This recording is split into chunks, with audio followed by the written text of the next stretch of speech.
আসসালামু আলাইকুম ওয়া রাহমাতুল্লাহ। আজকে আমরা ইসলামের বিখ্যাত খলিফা হযরত আবু বকর সিদ্দিকের জীবনী শুনব। রাদিয়াল্লাহু তাআলা আনহু। জন্ম ও বংশ পরিচয়। হযরত আবু বকর সিদ্দিক রাদিয়াল্লাহু তাআলা আনহু হযরত রাসূলুল্লাহ সাল্লাল্লাহু আলাইহি ওয়াসাল্লামের জন্মের 2 বছর পর মক্কায় জন্মগ্রহণ করেন। অর্থাৎ খ্রিস্টান বাদশাহ আব্রাহা কর্তৃক হাতির পাল নিয়ে খানায়কা বা অভিযানের যা ইতিহাসে হাতিওয়ালার ঘটনা নামে কুখ্যাত 2 বছর এবং সামান্য কম 4 মাস পর সিদ্দিকে আকবরের জন্ম হয়। আর হযরত নবী করিম সাল্লাল্লাহু আলাইহি ওয়াসাল্লামের জন্ম হয় হাতির ঘটনার 55 দিন পরে। অতএব দেখা যায় হযরত আবু বকর সিদ্দিক রাদিয়াল্লাহু তাআলা আনহু রাসূলে আকরাম সাল্লাল্লাহু আলাইহি ওয়াসাল্লাম থেকে বয়সে ছিলেন 2 বছর 6 মাসের ছোট। কুরাইশ বংশের সে সময় আরবের বিখ্যাত একটি শাখা তামিম বংশে হযরত আবু বকর রাদিয়াল্লাহু তাআলা আনহু জন্মগ্রহণ করেন। এই গোত্রটি আরবে গণ্যমান্য গোত্র বলে সুপরিচিত ছিল। জন্মের পর মাতা পিতা তার নাম আব্দুল বা রাখেন এবং ইসলাম গ্রহণের পর রাসূল সাল্লাল্লাহু আলাইহি ওয়াসাল্লাম তার নাম রাখেন আব্দুল্লাহ এবং অকপট ধর্ম সেবায় সন্তুষ্ট হয়ে সিদ্দিক ও আতিক উপাধি প্রদান করেন। তার পিতার নাম ওসমান এবং কুনহায়াত আবু কোহাফা। তিনি আজীবন পরিচিত ছিলেন আবু কোহাফা নামে। হযরত আবু বকর রাদিয়াল্লাহু তাআলা আনহুর মায়ের নাম সালমা এবং কুনিয়াত উম্মুল খায়ের। সকলে তাকে আজীবন উম্মুল খায়ের নামেই ডাকত। হযরত আবু বকর মুসলিম জাহানের প্রথম খলিফা রাদিয়াল্লাহু তাআলা আনহুর বংশগত সম্পর্ক পিতা ও মাতার দিক দিয়েই ঊর্ধ্বতন সপ্তম পুরুষ মুয়া ইবনে বে পৌঁছে রাসূলুল্লাহ সাল্লাল্লাহু আলাইহি ওয়াসাল্লামের বংশে এরূপে সংযুক্ত হয়েছে। মুয়া ইবনে ব তামিম সা দ ব আমর আমের আবু কোহাফা ওসমান। হযরত আবু বকর রাদিয়াল্লাহু তাআলা আনহু কুরাইশ বংশে। হযরত আবু বকর রাদিয়াল্লাহু তাআলা আনহুর পিতা অতি গণ্যমান্য ও মর্যাদাশালী ব্যক্তি ও সর্বাপেক্ষা বয়োবৃদ্ধ। তার পরিবার শুধু ব্যবসা বাণিজ্যেই প্রসিদ্ধ ছিল না, বরং সামাজিক কাজেও তার অভিমত এবং পরামর্শকে অধিক গুরুত্ব দেয়া হতো। মুসলমানগণ কর্তৃক মক্কা বিজিত হওয়া পর্যন্ত কোহাফার ইসলামের প্রতি তার মনে কোন আকর্ষণ বা আগ্রহ জন্মেনি। এরপরও পুত্রকে কোন দিন ইসলাম থেকে বিরত রাখার জন্য বিন্দুমাত্র চেষ্টা করেননি। অবশ্য হযরত আলীকে দেখে বলতেন, তোমরা আমার ছেলেটাকেও বিভ্রান্ত করে ফেলেছ। মক্কা বিজয়ের দিনই কুহাফা ইসলাম গ্রহণ করেন। একমাত্র হযরত আবু বকর রাদিয়াল্লাহু তাআলা আনহুর পিতাই এ ফয়লত লাভ করেছিলেন যে হযরত নবী করিম সাল্লাল্লাহু আলাইহি ওয়াসাল্লাম এর ঊর্ধ্বতন 4 পুরুষকে নিজ চোখে দেখেছেন, এরপর ইসলাম গ্রহণ করেছেন। ঐতিহাসিক মুহাম্মদ ইবনে ইসহাক বর্ণনা করেন, রাসূলে আকরাম সাল্লাল্লাহু আলাইহি ওয়াসাল্লাম মক্কায় প্রবেশ করে প্রথমে মসজিদে হারামে তশরিফ নিয়েছেন। হযরত আবু বকর রাদিয়াল্লাহু তাআলা আনহু। ইতোমধ্যে হযরত আবু বকর রাদিয়াল্লাহু তাআলা আনহু তার পিতাকে সাথে নিয়ে সেখানে এসে পৌঁছেছিলেন। রাসূল সাল্লাল্লাহু আলাইহি ওয়াসাল্লাম তাকে দেখে বলেন, ইনি একজন বয়োবৃদ্ধ, তাকে কেন কষ্ট দিয়েছেন? আমি নিজেই তার কাছেই যেতাম। হযরত সিদ্দিকে আকবর রাদিয়াল্লাহু তাআলা আনহু বলেন, ইয়া রাসূলাল্লাহ, আপনি তার কাছে তশরিফ নিয়ে যাবার চেয়ে আপনার খিদমতে তার আগমনই অধিক সঙ্গত হয়েছে। রাসূলুল্লাহ সাল্লাল্লাহু আলাইহি ওয়াসাল্লাম তাকে সামনে বসিয়ে তার বুকের ওপর পবিত্র হাত বুলিয়ে বলেন, ইসলাম গ্রহণ করুন। তখনই তিনি কালেমায় শাহাদত উচ্চারণ করে ইসলাম গ্রহণ করেন। এই সম্বন্ধে হযরত আলী রাদিয়াল্লাহু তাআলা আনহু কর্তৃক বর্ণিত, হযরত আবু বকর বয়প্রাপ্ত হলে অর্থাৎ যখন তিনি 40 বছর বয়সে পদার্পণ করেন, তখন তার মাতা পিতা উভয়ই ইসলাম গ্রহণ করেন। ওয়াহেদি বর্ণনা করেন যে মাতা পিতাসহ ইসলাম গ্রহণের এ ফয়লত মুহাজিরিনগণের মধ্যে একমাত্র হযরত আবু বকর রাদিয়াল্লাহু তাআলা আনহু ছাড়া আর কেহই লাভ করতে পারেননি। মুস ইবনে উকবা বলেন, একই বংশ থেকে পরপর 4 পুরুষের 4 ব্যক্তি আবু কোহাফা, আবু বকর, তার পুত্র আব্দুর রহমান ইবনে আবু বকর এবং আবু আতিক ইবনে আব্দুর রহমান ইবনে আবি বকরই রাসূল সাল্লাল্লাহু আলাইহি ওয়াসাল্লামের দর্শন লাভ করেছিলেন। আর কোন বংশই এ সৌভাগ্য লাভে সক্ষম হয়নি। ইসলাম গ্রহণকালে হযরত আবু কোহাফা রাদিয়াল্লাহু আনহুর বয়স ন্যূনাধিক 100 বছর হয়েছিল। পুত্রের ইসলাম গ্রহণও দেখেছেন, মক্কা বিজয়ও দেখেছেন, নিজেও ইসলামরূপ মহাসম্পদ লাভ করেছেন। একমাত্র পুত্র আবু বকরকে রাসূলুল্লাহ সাল্লাল্লাহু আলাইহি ওয়াসাল্লামের খিলাফতের আসনেও দেখেছেন, আবার পুত্রের মৃত্যুও দেখেছেন। আল্লাহ তাকে দীর্ঘায়ু দান করেছেন। অবশেষে মৃত্যুর পয়গাম আসে। হিজরি 1 ইয়ালাতুল খাফা মুসলিম জাহানের প্রথম খলিফা চতুর্দশ বছরে হজরত ওমর ফারুক রাদিয়াল্লাহু আলা আনহুর খিলাফতের প্রথম বছর ইসলামের নিঃসহায়তা এবং বিজয় ও প্রতাপ উভয় অবস্থার যুগ দর্শন করার পর তিনি দুনিয়া ত্যাগ করেছেন। শেষ বয়সে তার দৃষ্টিশক্তি লোপ পেয়েছিল। উম্মুল খায়ের হজরত আবু বকর রাদিয়াল্লাহু আনহুর মা উম্মুল খায়ের নিজ নামের ন্যায় ব্যক্তিত্বের দিক থেকেও পুণ্যবতী ও নেককার ছিলেন। স্বামীর অনেক আগেই অর্থাৎ যখন সবেমাত্র ৩৯ জন লোক ইসলাম গ্রহণ করেছিল তখনই তিনি ইসলাম গ্রহণ করেন। মায়ের ইসলাম গ্রহণ পূর্বের প্রচার প্রচেষ্টারই ফল ছিল। প্রকাশ্যে ইসলাম প্রচারের নির্দেশ তখনও নাজিল হয়নি। রাসূল সাল্লাল্লাহু আলাইহি ওয়াসাল্লাম আরকামের ঘরে অবস্থান করে গোপনে মানুষকে ইসলামের দাওয়াত প্রদান করতেন, তাতে দু একজন করে ইসলাম গ্রহণ করেছিলেন। একদিন সকালে হজরত আবু বকর সিদ্দিক রাদিয়াল্লাহু আলা আনহু রাসূলুল্লাহ সাল্লাল্লাহু আলাইহি ওয়াসাল্লামের খিদমতে উপস্থিত হয়ে বলেন, হে আল্লাহর রাসূল, আমার মা এসেছেন, তাকে মুসলমান করে নিন। রাসূল সাল্লাল্লাহু আলাইহি ওয়াসাল্লাম মহব্বতের সাথে তার প্রতি দৃষ্টি করেন এবং সাথে সাথে উম্মুল খায়ের ইসলাম গ্রহণ করে নিজ ঘরে চলে যান। স্বামীর ন্যায় তাকেও আল্লাহ দীর্ঘায়ু দান করেছেন। ৯০ বছর বয়সের ২৫ বছর কাল ইসলামের সুশীতল ছায়ায় অতিবাহিত করেন এবং পুত্রকে রাসূলুল্লাহ সাল্লাল্লাহু আলাইহি ওয়াসাল্লামের খিলাফতের আসনে সমাসীন দেখে ইহলোক ত্যাগ করেন। মক্কার প্রত্যেক গোত্রই বার তত্ত্বাবধানকারী কমিটির সদস্য ছিল। সদস্য গোত্রসমূহের এক একটি গোত্র বার সাথে সংশ্লিষ্ট গোত্রসমূহের এক একটি শাখার ভার গ্রহণ করেছিলেন। হাজিদের জন্য পানি সরবরাহ এবং তাদের বিভিন্ন প্রকার সুখ সুবিধার প্রতি দৃষ্টি রাখার ভার ছিল বনু আব্দে মানাফের ওপর। বার রক্ষণাবেক্ষণ দারুন নদোয়া অর্থাৎ ২ ইবনে তারিখুল খোলাফা হজরত আবু বকর রাদিয়াল্লাহু আলা আনহু পরামর্শ সভা পরিচালনা এবং যুদ্ধবিগ্রহে জাতীয় পতাকা বহনের ভার ছিল বনু আব্দুদ্দারের ওপর।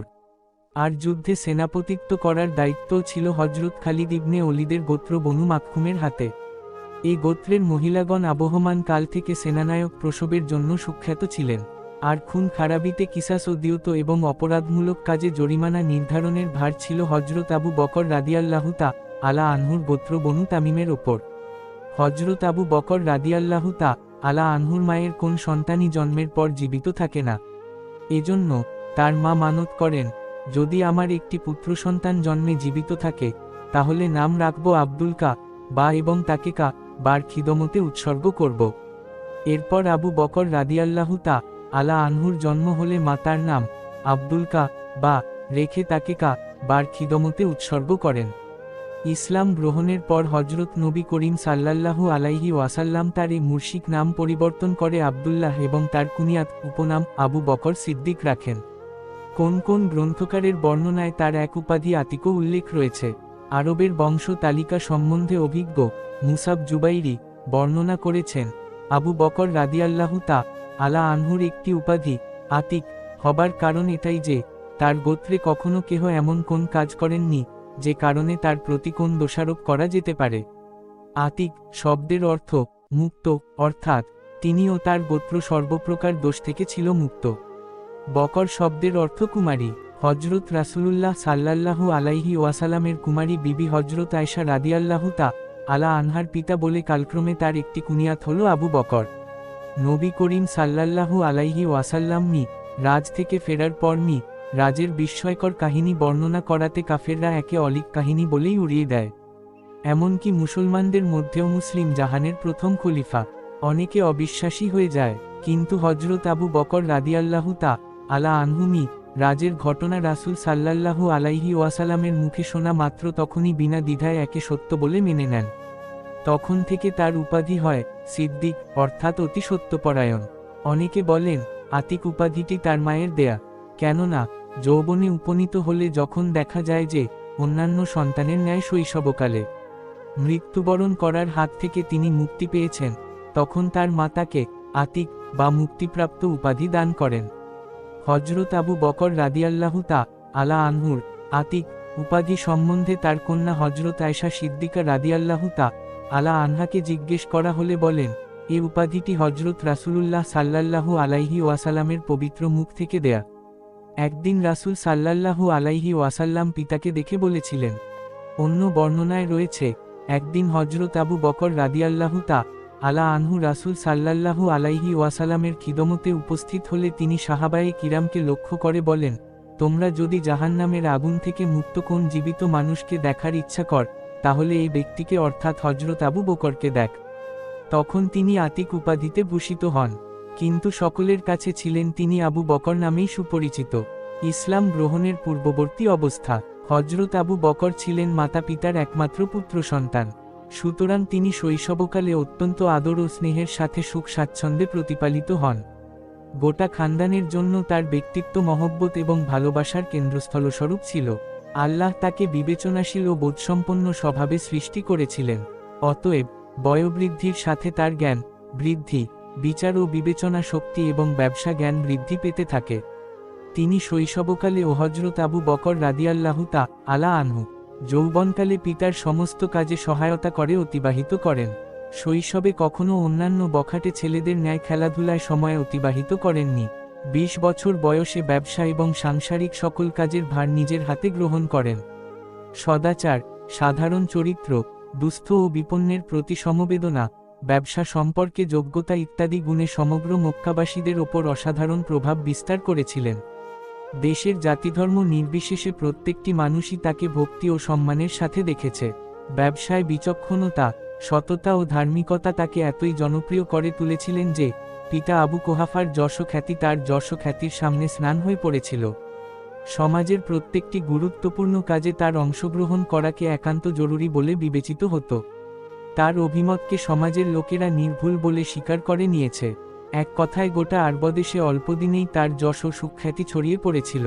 ঘরে ঘরে আবু বকর রাদিয়াল্লাহু তাআলা আনহুর ব্যবসা বাণিজ্যের, ধনবান হবার, আচার ব্যবহারের এবং স্বভাব চরিত্রের কথা চর্চা হতে থাকে।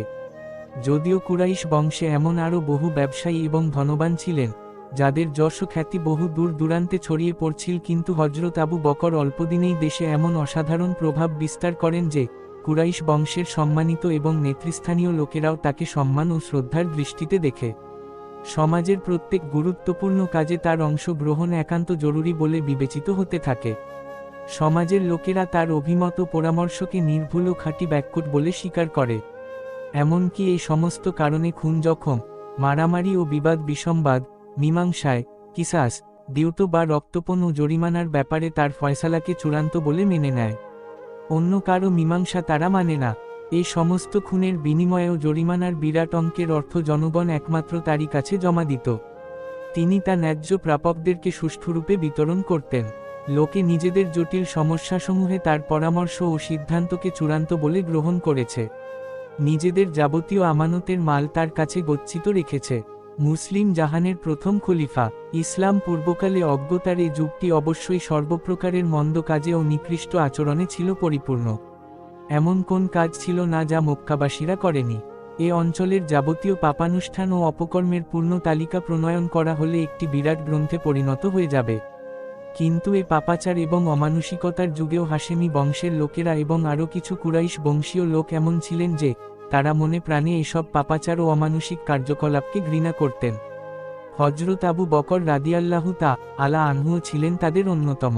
তাদের আঁচল তখনও পাপ পঙ্কিল এবং অন্যায় অবিচারের কালিমা থেকে মুক্ত ছিল। বাল্যকাল থেকেই স্বাভাবিকভাবে হযরত আবু বকর রাদিয়াল্লাহু তাআলা আনহুর অন্তরে সৎকাজের প্রেরণা এবং আল্লাহভীতি বিরাজমান ছিল। নির্লজ্জতা, অশ্লীল উক্তি, মদপান ইত্যাদি নিকৃষ্টতম কাজসমূহকে এমনভাবে ঘৃণা করতেন যে কেহ তাকে এসব কাজের প্রতি আহ্বান জানালে বা এসব মজলিসে ডাকা হলে পরিষ্কার জবাব দিয়েছেন, এসব কাজকে আমি নিজের মান সম্ভ্রম বিনাশকারী বলে মনে করি। কাজেই এসব অপকাজে অংশ গ্রহণ করব বলে কেহ কখনো আশা পোষণ করবে না। কুরাইশ সম্প্রদায়ের সকলের কাছে হযরত আবু বকর রাদিয়াল্লাহু তাআলা আনহুর সততা ও বিশ্বস্ততা এত দৃঢ়রূপে স্বীকৃত ছিল যে তিনি বিদ্যমান থাকতে তারা অন্য কারো প্রতি নির্ভর এবং বিশ্বাস করে না। রক্তপণ এবং খুন খারাপি সম্পর্কিত ক্ষতিপূরণ ও জরিমানা জমা দেওয়ার ব্যাপারে হযরত আবু বকর ছাড়া অন্য কারো নাম প্রস্তাব করা হলে তাতে ঐক্যমত পাওয়া যেত না। হযরত আবু বকর রাদিয়াল্লাহু তাআলা আনহু কাপড়ের ব্যবসা করতেন এবং একজন নামজাদা ব্যবসায়ী হিসেবে সকলের কাছে সুপরিচিত ছিলেন। হযরত খাদিজা রাদিয়াল্লাহু তাআলা আনহা এবং অন্যান্য লব্ধপ্রতিষ্ঠ ব্যবসায়ীগণ যে মহল্লায় বসবাস করতেন, হযরত আবু বকরও সে মহল্লার একজন বাসিন্দা ছিলেন। সিরিয়া, ইয়ামন প্রভৃতি দূর দূরান্ত দেশসমূহে তাদের ব্যবসা বিস্তৃত ছিল। হজরত খাদিজা রাদিয়াল্লাহু তাআলা আনহুকে বিবাহ করার পর রাসূলুল্লাহ সাল্লাল্লাহু আলাইহি ওয়াসাল্লাম এই মহল্লায় হজরত আবু বকর রাদিয়াল্লাহু তাআলা আনহু এসে বসবাস করেন। নবী করিম সাল্লাল্লাহু আলাইহি ওয়াসাল্লামকে আল্লাহ এক মহৎ উদ্দেশ্যে নিষ্পাপ এবং নিষ্কলঙ্ক স্বভাব প্রদান করে সৃষ্টি করেছেন। তার প্রকৃতি ও স্বভাব সর্বদা এরূপ একজন নিষ্কলঙ্ক চরিত্রবান লোকের সন্ধানে ছিল। অবশ্য বাল্যকালেই পবিত্রের অধিকারী হিসেবে হজরত আবু বকর রাদিয়াল্লাহু তাআলা আনহুর প্রতি তার দৃষ্টি পড়ে এবং বন্ধুত্ব স্থাপনের জন্য তিনি আবু বকরকে পূর্বেই মনোনীত করে রেখেছিলেন। এ মহল্লায় বসবাসের সুযোগে তাদের বন্ধুত্বের সূত্রপাত ঘটে। ক্রমে তা খাঁটি ও অন্তরঙ্গ বন্ধুত্ব সৃষ্টি হয়। হাশেমি বংশীয় যুবকদের ছাড়া রাসূল সাল্লাল্লাহু আলাইহি ওয়াসাল্লামের অন্য কোন বিশেষ অন্তরঙ্গ বন্ধু যদি থাকে একমাত্র ছিলেন হজরত আবু বকরই। বয়স, পেশা, স্বভাব চরিত্র, আরবদের ঘৃণ্য চালচলন ও রীতিনীতির প্রতি বিশ্রদ্ধা, অন্যায়ের প্রতি ঘৃণা ইত্যাদি গুণে উভয়ের মধ্যে সামঞ্জস্য ছিল বলেই অল্প সময়েই তারা পরস্পর অন্তরঙ্গ বন্ধু হতে পেরেছিলেন। তাদের এ বন্ধুত্ব এতই প্রগাঢ় ছিল যে ব্যবসায় সংক্রান্ত ব্যাপারে এবং বহির্দেশে যাতায়াতেও হজরত আবু বকর রাদিয়াল্লাহু তাআলা আনহু রাসূল সাল্লাল্লাহু আলাইহি ওয়াসাল্লামের সাথে থাকতেন। বাড়িতে থাকা অবস্থায় সকাল ও বিকাল রাসূল সাল্লাল্লাহু আলাইহি ওয়াসাল্লাম হজরত আবু বকর রাদিয়াল্লাহু তাআলা আনহুর ঘরে যাতায়াত করতেন।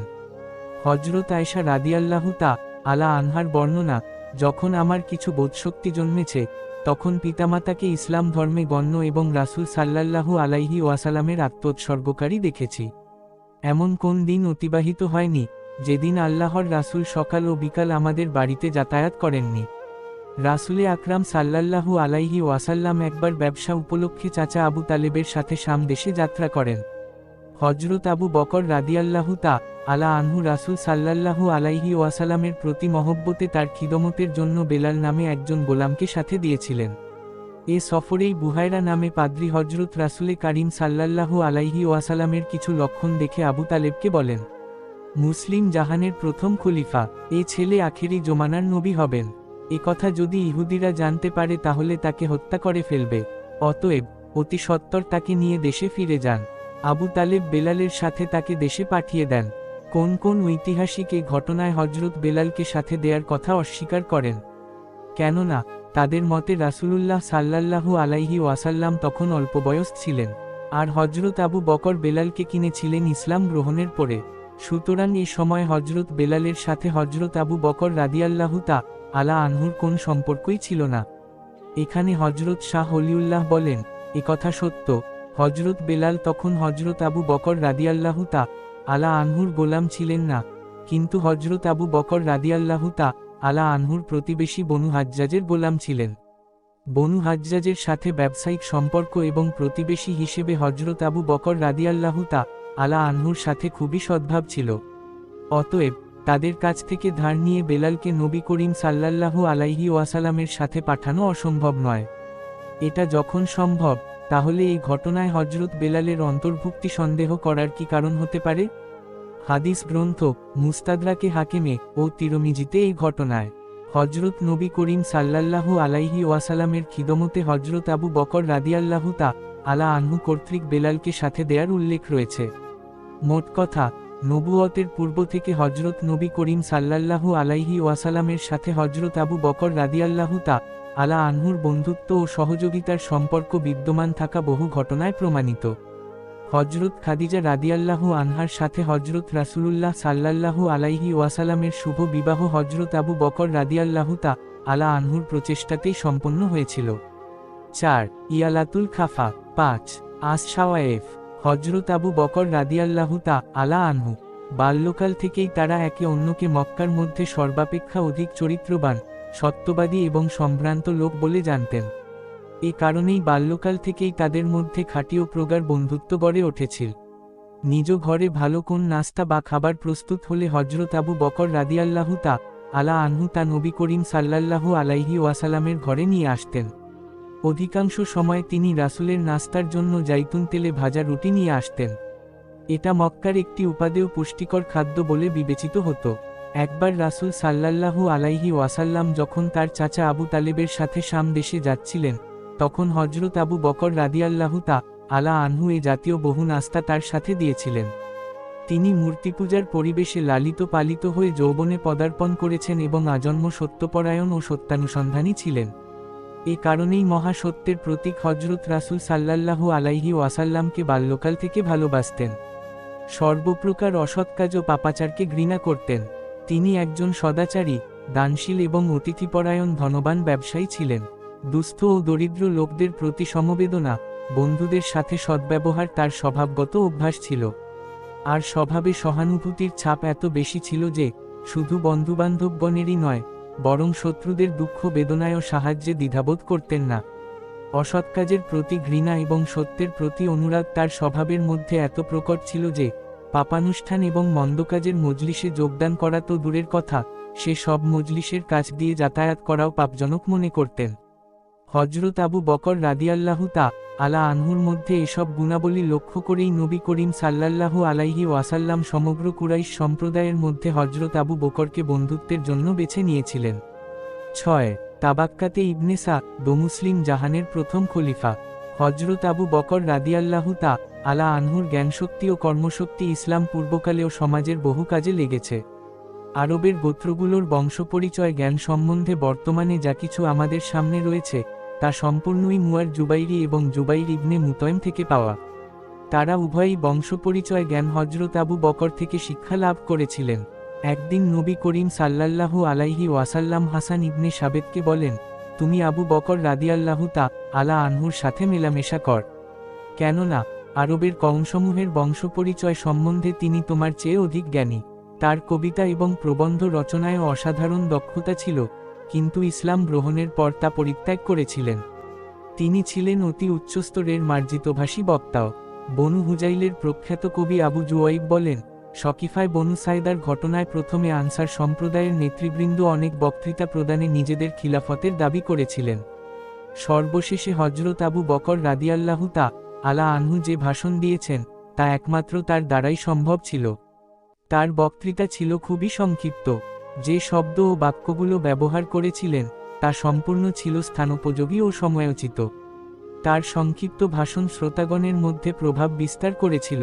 তিনি বক্তৃতা আরম্ভ করার সময় শ্রোতাগণ তার প্রতি সম্পূর্ণরূপে একাগ্রচিত্তে অনুগত হয়ে যেত। হজরত আবু বকর রাদিয়াল্লাহু তাআলা আনহু হারসায় হিজরত করে চলে যাওয়া অবস্থায় ইনুদ্দাগোগনা নামে এক নেতৃস্থানীয় কুরাইশ সম্প্রদায়ের নেতৃবৃন্দের উদ্দেশ্যে বলেছিলেন, তোমাদের সম্প্রদায়ের মধ্যে খোঁজ করে আবু বকর রাদিয়াল্লাহু তাআলা আনহুর ন্যায় গুণবান অন্য একজন লোক বের হবে না। অতএব তাকে দেশ থেকে বের হয়ে যেতে দেয়া যায় না।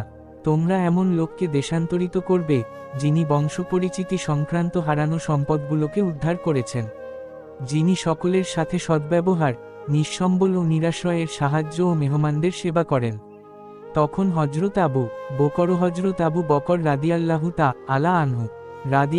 তাআলা আনহুর এই সব গুণের কথা মক্কাবাসীদের কেহই অস্বীকার করেনি। ইসলাম গ্রহণ।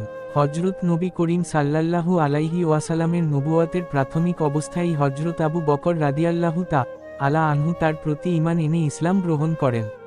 ইতিহাস ও জীবনী লেখক এবং ওলামায়ে কিরামের মধ্যে এই নিয়ে মতভেদ রয়েছে যে, সর্বপ্রথম হজরত আবু বকরই ইসলামে গ্রহণ করেন, না হজরত আলী, না হজরত খাদিজা রাদিয়াল্লাহু তাআলা আনহা।